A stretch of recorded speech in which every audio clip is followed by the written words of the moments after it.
Hello again. I'm Dr. Nunez with Living Health. This is a series of videos on how lifestyle can impact your health and your well-being. This is an area called lifestyle medicine. And I wanted to talk to you today about chronic diseases like diabetes, high blood pressure, heart disease, cholesterol, these kinds of things, and how significant the impact can be of changing your lifestyle and making just good lifestyle choices from day to day. If you like these kinds of videos, press the thumbs up, press the subscribe button, and press the little bell so you can be notified of future videos. I do want to emphasize here that in the case of chronic diseases, if you are on prescription medications, please do your lifestyle changes under the supervision of your physician. Some of the lifestyle changes can be so significant that they can have a great impact, and some people come off of their medications. This is true, but you shouldn't be doing this on your own if you're already on prescription medications and the like. So always consult your physician when making choices in your lifestyle that can have these kinds of impacts. So let's talk about diabetes. Diabetes type 2, which is the adult onset diabetes, that many people may be taking tablets for their diabetes and trying to manage this. There is evidence that yes, diabetes can be reversed, or people can come off of their medication with lifestyle changes. Many times it involves weight loss and a regime in which you take off the weight and you increase your exercise, and these things start to fall back in line. Again, if that is your case, this is something that should be supervised. Your labs may need to be monitored. Now, if you're not diabetic yet, but maybe they've told you you're pre-diabetic or you're not on any of these medications, yes, you can adopt lifestyle choices. You can check your weight, make sure you're in line with that.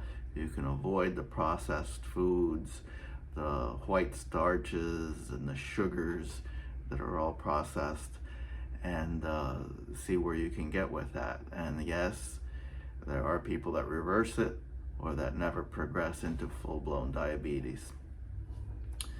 Now, and the same can be said about high blood pressure and the DASH diet that I've spoken about, and I have another video on, which is dietary approaches to stop hypertension, DASH. Yes, you can have significant impact on blood pressure through your diet and your dietary choices and through your exercise regime. And also through your sleep, that you're sleeping better in the evening. And again, if you are on medication for blood pressure, that should be monitored by your provider, be it your primary care doc or your cardiologist or whoever is managing that for you. So please look at that. And yes, if you increase the fiber in your diet, you decrease the meats in your diet, that can have a big impact. The way I like to remind people is that animal foods, meats, be they fish, chicken, or red meats are probably the worst in that category.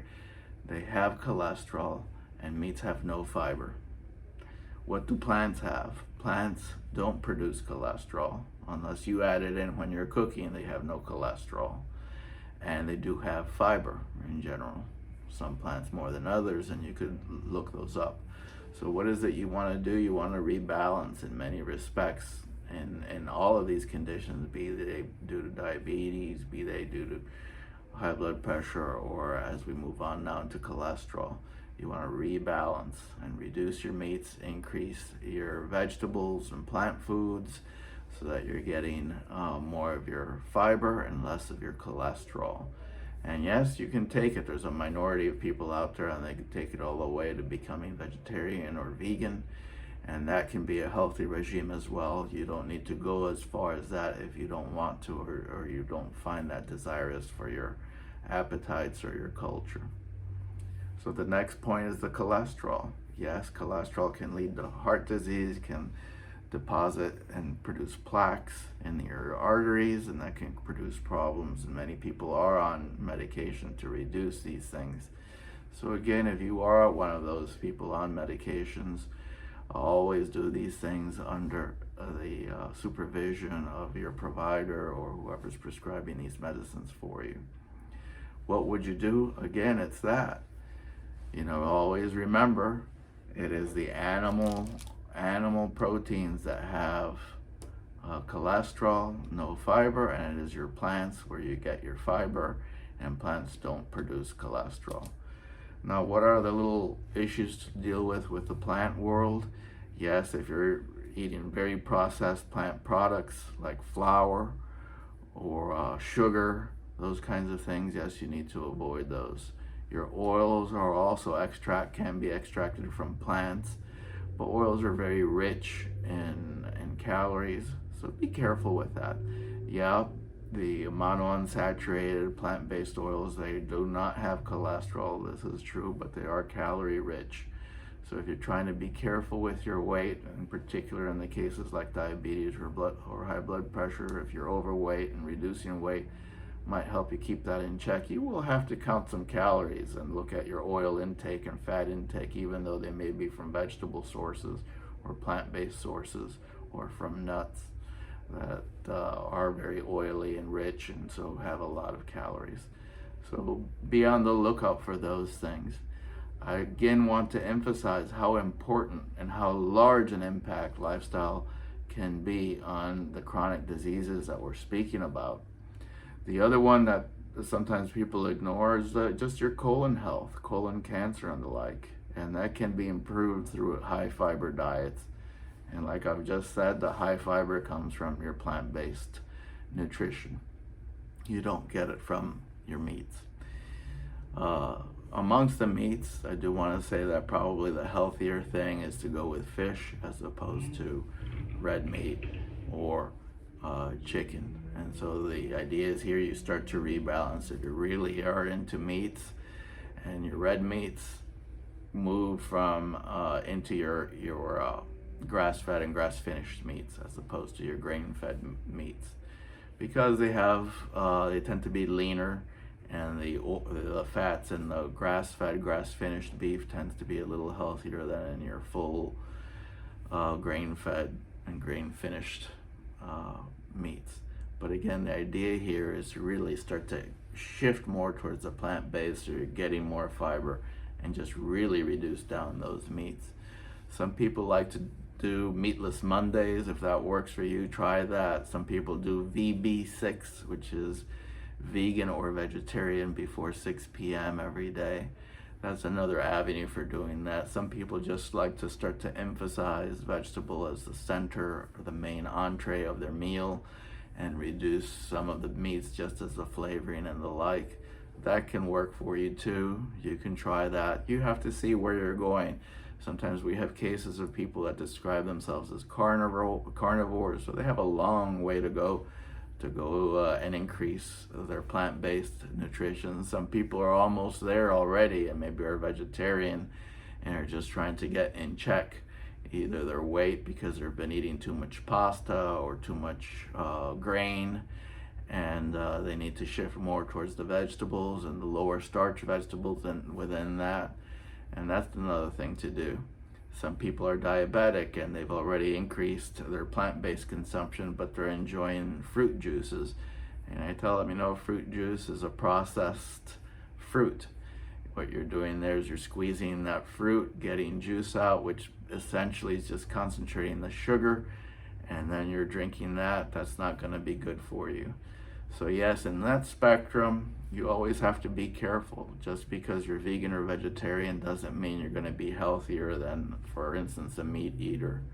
But as you do go towards plant-based, if you're conscientious and you're careful that you're trying to eat whole foods, i.e. not processed plant-based foods, that can give you a big improvement. But you do have to be judicious in your choice. Again, I wanted to emphasize, if you are on medications already for some of these chronic diseases, please talk to your doctors and your providers about the lifestyle choices you can make. Now, we've spoken about the nutrition side and a little bit about the exercise. Remember, exercise is medicine.